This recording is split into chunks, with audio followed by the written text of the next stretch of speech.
السلام عليكم ورحمة الله وبركاته. اليوم عندنا إن شاء الله قصة يا إخوان. بس قبل القصة في شيء إحنا تعلمناه في الحياة،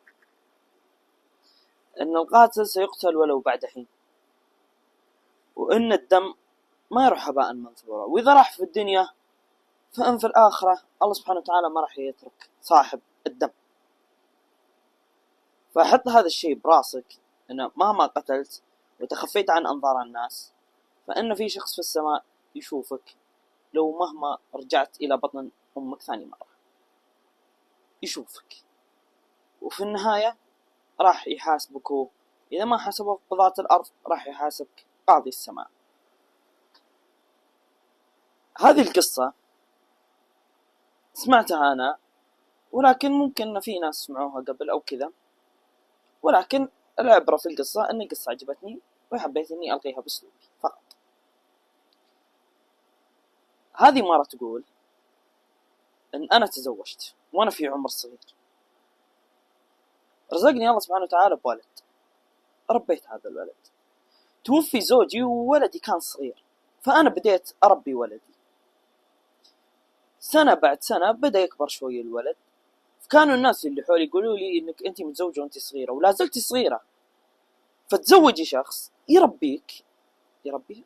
لا، هي صغيرة، أوكي، فخذي لك شخص، الشخص هذا يلبي احتياجاتك أنت وولدك. فقالت إنه لا، أنا بس أبي أربي ولدي، ما أبي شيء من هذه الحياة. قالوا طيب ما هو مشكلة، أنت لو جبتي شخص الشخص هذا بيساعدك في تربية ولدك. قالت لا، أنا أبي أربي ولدي لحالي، ما أبي معي لا شريك ولا شيء. قال لا والله عاد أنت أدرى في حياتك أنت وولدك. سنة بعد سنة الولد يكبر يكبر، الأم ما تخلي قاصر على ولدها، وهذه طبيعة الأم أنها ما تخلي قاصر على ولدها. لو بيدها شيء، لو تحفر الصخرة أهم شيء أنها تلبي احتياجات ولدها.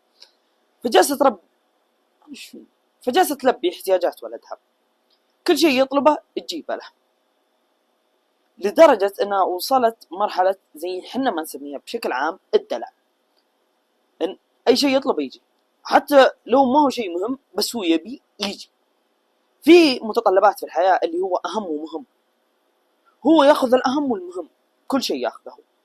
كانت أمه ما تخلي عليه قاصر، أي شيء بيه تجيبه له بدون محاسبة أو مراقبة إن والله كذا، لا، أي شيء تبيه يجيك يحضر لك. إلى أن وصل الولد مرحلة إن والله أي شيء يبيه يأخذه. كان يقول لهم أني أنا أبي زي كذا تروح تجيبه، أنا أبي زي كذا تروح تجيبه. أخوياه والمحيط اللي حوله هو لدرجة أن أخوياي اللي حوله بدوا يتقربون من هذا الشخص لهدف ولسبب أن هذا الشخص أي شيء يبيه يجيبه. الشخص هذا عنده فلوس، فطمعوا فيه أن يقربون منه يأخذون منه حاجة ويسحبون عليه. والشخص هذا أصلا كان هو ما عنده أصحاب، يعني زي ما نقول مسكين يدور له أصحاب، وهو بهدف أنه والله أنت صاحبي وزي كذا. الناس اللي يتقربون منه بهدف أنهم يطمعون فيه، إن والله أمه ما تخلي له عليه قاصر، فخلنا نقرب منه، نستفيد منه، ناخذ معه، نسوي معه، نلعب عليه. فعلا بدوا يقربون يأخذون حوايجهم ويسحبون على هذا الشخص. في يوم من الأيام الشخص هذا تعرف على الاثنين هذول كانوا صرابيت إلى حد ما يطاق، وكانوا أكبر منه في العمر تقريبا بسنتين بثلاث، وكانوا صرابيت ولا يهمهم أي شيء، ويعلمون المعلومة أن أمه تخاف عليه. كانوا يعني يحجون بأمه، تطلع معنا ولا تروح تعلم أمك، تسوي كذا ولا بتعلم أمك أول تسمح لك. فكانوا نقطة ضعف الولد هذا أمه، كانوا يعني زي اللي يرجع أنت بزر ما تقدر تسوي شيء من راسك، راح أعلم أمك هي اللي ترشدك، أمك. كان يزعل الولد، وهو في مرحلة يحاول يثبت إنه يكون رجال، إنه والله أنا قراراتي صحيحة، قراراتي من راسي، أنا أسوي كذا، أنا أفعل كذا. فهو يبي يثبت إنه هو رجال، ولكن هو ما يدري إن هذه أمه. مهما كنت رجال هذه أمك. ترجع تسأل بقرارات عادي جدا، موضوع بسيط. فهو لا، يعني أنا رجال أخذ قراري من نفسي، ما أحتاج أستشير أي واحد بالدنيا، لا أمي ولا غيرها. وهذا اللي حاطه براسه، واخويا يبي يوصلوا لهذه النقطة، انك انت ما تقدر تسوي شيء إلا بأمر وشور أمك. يوم من الأيام طمعوا فيه أخويا الاثنين هذولي، قالوا له اسمع حنا بنطلع البر 5 أيام نكشت معنا ولا بتعلم أمك؟ يعني أمك تسمح لك وكذا؟ قال لا معكم. قالوا حنا بنطلع الحين. قال أنا معكم. قال طب روح علم أمك. هم يقولوا له روح علم أمك شوف. قال لا ما يحتاج أعلم أمك، معكم. قالوا اركب.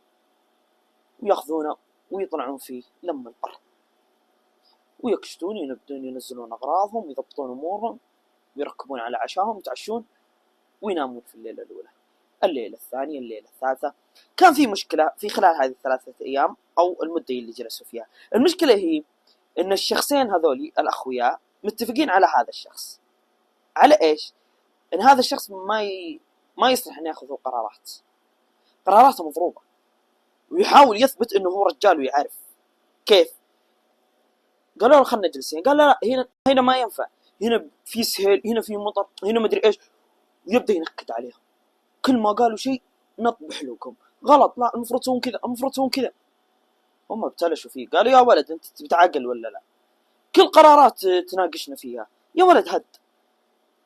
قال لا انتوا غلطانين. قالوا خلاص انت صح بس هد. حنا نطلع البر نعرف حنا رجال مو مثلك ناخذ شور امنا. هد. ويبدون يتزاعلون وكل شوي ناشبين في مشكله، كل شوي ناشبين في مشكله. في واحد منهم ما عاد قدر يتحمل ويقوم ويتضارب هو هذا الشخص. الشخص الثاني اللي هو صديق اللي يتضارب يحاول انه يفرق، ولكن يمسك هذا الشخص اللي نقول عنه متدلع شوي، ياخذه. عرفت التفريق الصعيدي اللي يبقس شوي ويوخر خويه عنه يا ولد خلاص ويصفقه كف. هذا التفريق كان مع خويه، فكان يحاول انه يفرق، يبقس شوي يسطر كف. هذا الشخص عي لا يجلس، اللي هو هذا المتدلع عي لا يجلس. قال والله العظيم لا طقه. قال يا ابن حاج. قال والله لا طقه. ويبدأ يضرب مع ذا. بالغلط هذا الشخص ضرب الشخص اللي يفرق، ضربه. هو ما يبي يضربه، يبي يضرب خويه اللي وراه، بس ضرب الشخص هذا اللي يفرق. فقاموا الاثنين وطقوا، ضربوه. كانوا يضربون ضرب عشوائي، شوي بوجهه شوي ببطنه شوي. طاح هذا الشخص، طاح وهو غارق بدمه، خشمه ينزل دم، فمه ينزل دم، عينه منتفخه. طاح. هم جلسوا شوي ياخذون سمهم يتنفسون. طالع واحد فيهم قال ولد، ويجي يشوته برجله. يا ولد قم خل عنك الحركات دي، امك تبيك، امك الحين تخاف عليك، قم. ما قام. حركه يمين حركه يسار ويشيله فوق ويرمي. الولد ما يتحرك.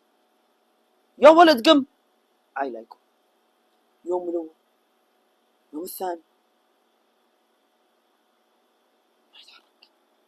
قال لا حول ولا قوه. يا ولد شكله مات. فلان وش العلم؟ قال ما ادري، بس انه والله ما ادري.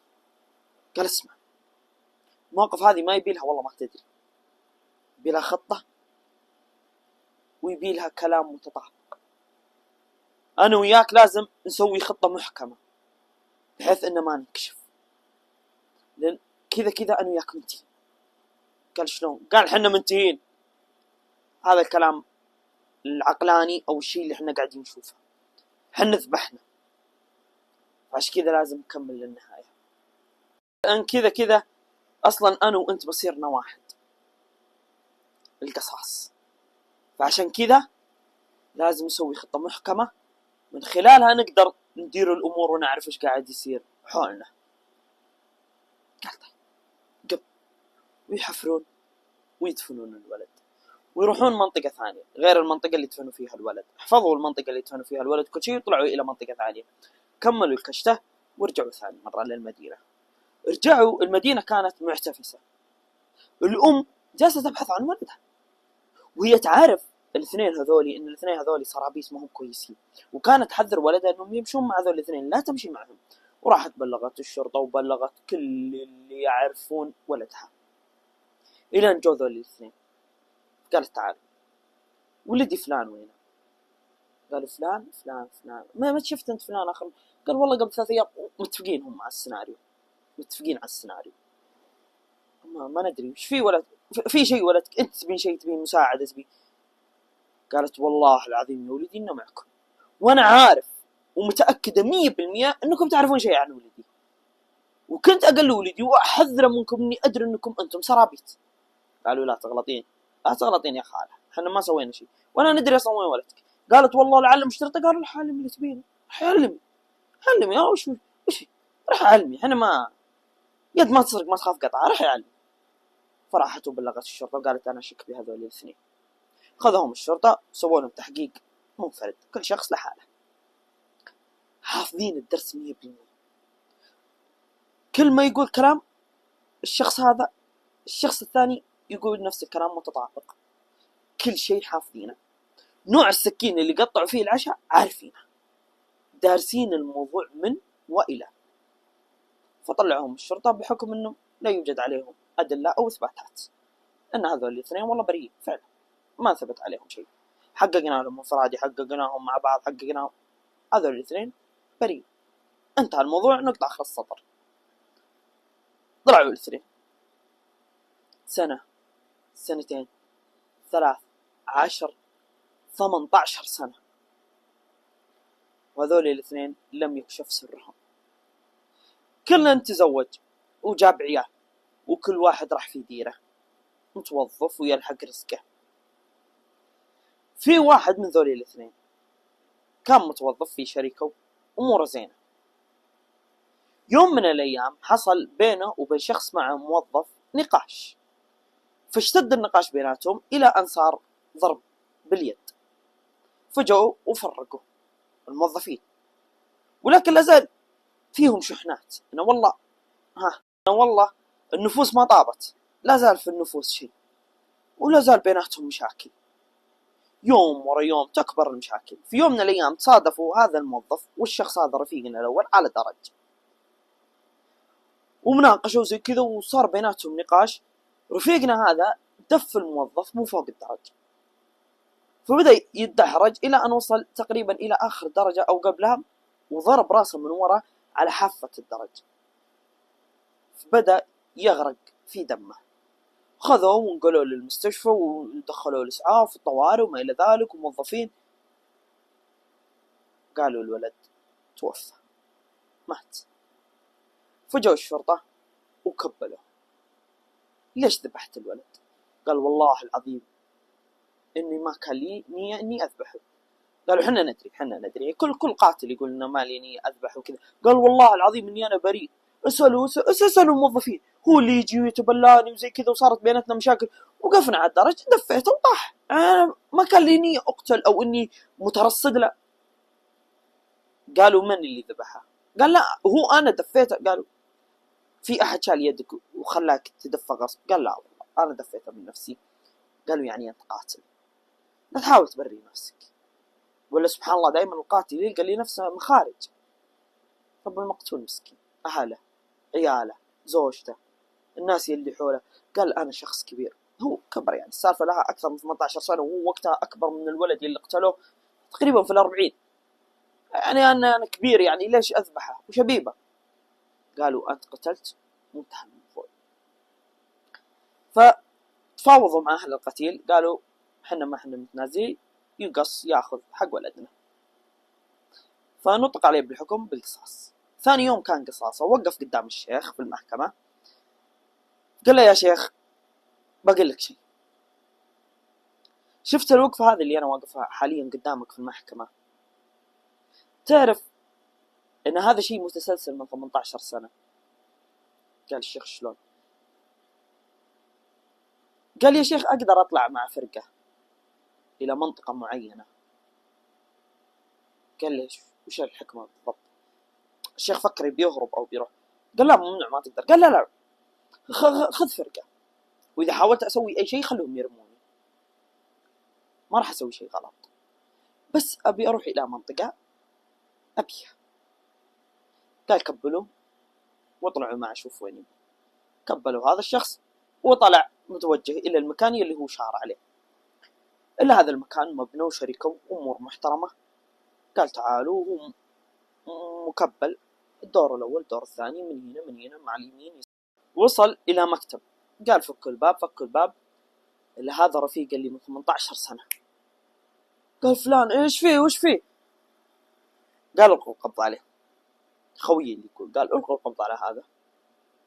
طالع فيه الشرطة قال ايش تبي انت؟ محقق عندي ايش تبي؟ قال القوا القبض عليه. قالوا مسكوه. قال خذوه. قالوا انت بتلعب فينا ولا انت ايش تبي بالضبط؟ قال اسمع، لو الشيء هذا ما فاتكم والله العظيم اني راضي انكم تقصوني، بس هذا الشيء راح يفيدكم. انا ما راح استفيد اي شيء، انا بنقص بكره، انا اعدامي بكره، بس انتم راح تستفيدون. خذ هذا الشخص. خذوه. قال روح يمين يسار، دخلهم البر. بدي وشون يا ولد، انت وين بتودينا يا ولد؟ جهزوا اسلحتكم. بدي يجهزوا.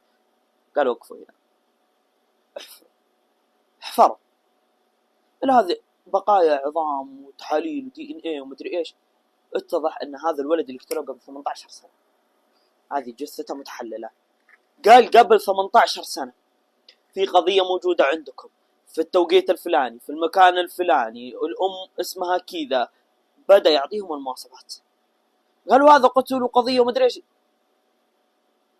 قال انا وفلان حنا يلي قتلناه، حنا يلي ذبحنا هذا الولد، انا اعدامي بكره، والله سبحانه وتعالى هو اللي جازاني.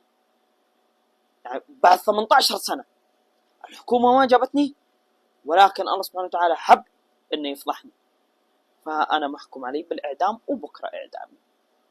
ورفيقي هذا هو عندكم، تبوا تسامحونه تبوا تفكونه انتم حرين، المهم اني انا علمتكم. اليوم الثاني حكم عليه بالاعدام، انقص. الشخص هذا قالوا له اسمع، ام الولد لا زالت عايشه، ولكنها صارت كفيفه بسبب بكائها على ولدها. بنروح عندها وبشوف، اذا تنازلت فهذا راح عليك حق الخاص اللي هو الاعدام، بقي حق العام.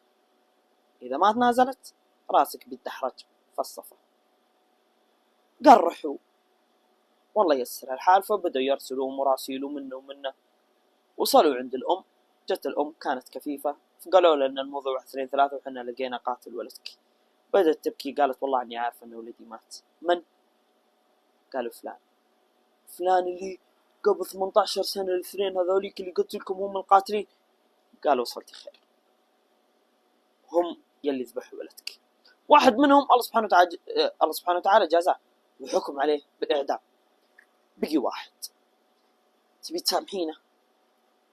كأنك حييت الناس جميعا. تسامحينه؟ هذا حكم الله ونفذ وانتهى الموضوع. قالت والله إني ما أتنازل، وإني لا أسمع صوت رقبته وهي تتدحرج. قصوا. فحكم عليه بالقصاص وأعدموا هذا الشخص، وبكذا انقصوا الاثنين وأعدموا الاثنين يلي قتلوا الولد قبل 18 سنة، بعد عمر تقريبا أعمارهم صارت في 40. انقصوا الاثنين. فالقاتل لابد أن يقتل، إن لم يكن في الأرض ففي الآخرة بيأخذ جزاته. فالدم ما يروح، وأعظم شيء ممكن يرتكب الإنسان هو الدم. الله سبحانه وتعالى القاتل راح يدخل النار إلا بحق. النبي صلى الله عليه وسلم يقول من مات دون عرضه وماله فهو شهيد. هذا شيء خاصين منه، ولكن أنا أقصد من ناحية ثانية أن مشاكل كذا ومسوي كذا وسوي كذا، سيارة حدك نزلت، ما توصل ذي المرحلة. البني آدم أنت عقلك أكبر من كذا، أنضج من كذا، فلا تحاول أنك تنزل مستوى لشخص تشوفه قدامك يمكنه ما هو صاحي، يمكنه شخص مختل عقليا، يمكنه. والله يستر علينا ويستر على جميع المسلمين. تاج على خير إن شاء الله. السلام عليكم.